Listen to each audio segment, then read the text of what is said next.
കേസിലെ 1 മുതൽ 6 വരെയുള്ള പ്രതികളായ പി.എ. ഷാദുലി, അബ്ദുൾ റാസിഖ്, അൻസാർ നദ്വി, നിസാമുദ്ദീൻ, ഷമ്മാസ് എന്നിവരെയാണ് കേസിൽ കുറ്റക്കാരായി വിധിച്ചത്.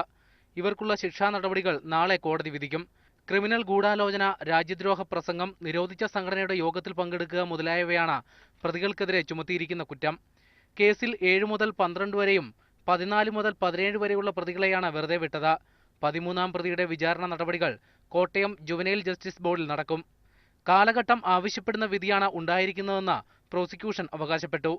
മീറ്റിംഗിൽ പങ്കെടുത്തവരെ മാത്രമാണ് വെറുതെ വിട്ടിട്ടുള്ളത്. അതുകൊണ്ട് തന്നെ എന്നെ കൊടുത്ത ചാർജ് ഏറെക്കുറെ സക്സസീവാണ്. അത് ഈ കാലഘട്ടം ആവശ്യപ്പെടുന്ന ജഡ്ജ്മെന്റാണ് ഇപ്പോൾ ഫൈൻഡ് ചെയ്തിരിക്കുന്നത്. That's all. പ്രതികൾക്കെതിരെ രാജ്യദ്രോഹമടക്കമുള്ള കുറ്റങ്ങൾ തെളിയിക്കുന്നതിൽ NIA-യും പ്രോസിക്യൂഷനും പരാജയപ്പെട്ടെന്ന് പ്രതിഭാഗം അഭിഭാഷകൻ പറഞ്ഞു. പ്രോസിക്യൂഷന്റെ പരാജയമാണെന്നുള്ളത്. ഇത്രയും പേരെ വെറുതെ വിട്ടു. പിന്നെ 1-ാം പ്രതിക്കെതിരെ രാജ്യദ്രോഹം ഇല്ല. 4-ഉം 5-ഉം പ്രതികൾക്കെതിരെ രാജ്യദ്രോഹം ഇല്ല.